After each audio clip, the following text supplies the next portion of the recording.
আজকে বিকেলবেলা ২ বোন মিলে চলে গেলাম মিস্টার ডিআইওয়াই তে।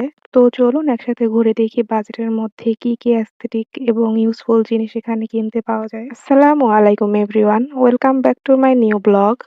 এখানে প্রতিটা জিনিস এত সুন্দর, মন চায় সবকিছু একসাথে কিনে নিয়ে চলে যাই। এখানে সব প্রোডাক্টের সাথেই তার প্রাইস লেখা ছিল।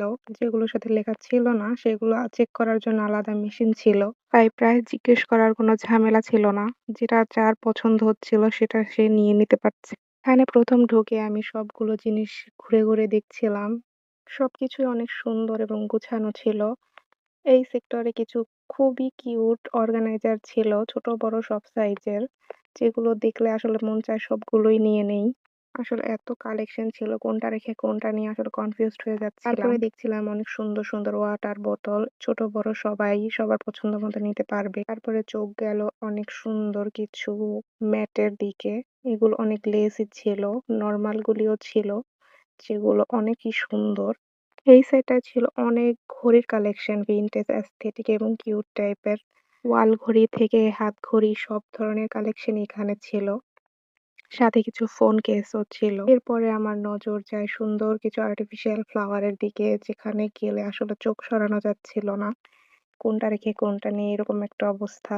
সব ধরনের ভাসও পাওয়া যাচ্ছিল। যে যার পছন্দ মতো কাস্টমাইজ করে নিতে পারবে। এরপরে আমরা চলে গেলাম উপরতলায়। উপরে যাওয়ার পর ১ম চোখ পড়ে এই ক্যাপগুলোর দিকে। এগুলো অনেক কিউট ছিল।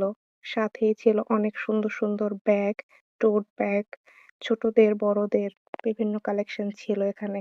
সাথে কিছু মেকআপের ছোট বক্স, পাউচ এগুলোও ছিল এবং শপিং ব্যাগও ছিল। আর হোক বা কলেজ পড়ুয়া সবাই এখান থেকে ব্যাগ কালেক্ট করতে পারবে, যেগুলো অনেক বাজেট ফ্রেন্ডলিও ছিল। যে কেউ অ্যাফোর্ড করতে পারবে। চলে যাই মেয়েদের সবচাইতে উইক পয়েন্ট, গার্লস কর্নারে, যেখানে ছিল অনেক jewellery item, earring, crunchy, clip এবং বিভিন্ন রাবার ব্যান্ডও ছিল। তার পাশেই ছিল স্টেশনারি শপ। স্টেশনারি আইটেম সব ধরনের জিনিসই পাওয়া যাচ্ছিল। একদম এ টু জেড যার যেটা দরকার সব পাওয়া যাচ্ছে। যারা ওয়াল এবং কিচেন ওয়াল ডেকোর করতে চায় তারা এখান থেকে বিভিন্ন ধরনের জিনিস কালেক্ট করতে পারে। ছিল কিছু নোটবুক, পিলো এবং সুন্দর টল। ছিল কিছু সুন্দর অর্গানাইজার, যেটা অনেক কিউট ছিল। এই তো ঘুরতে নজর পড়ে গেল কিছু ফটো ফ্রেমের দিকে, কিন্তু আমি যেগুলো খুঁজছিলাম আসলে সেগুলো পাচ্ছিলাম না। তাই আমি কিছু বক্স নিয়ে নিলাম।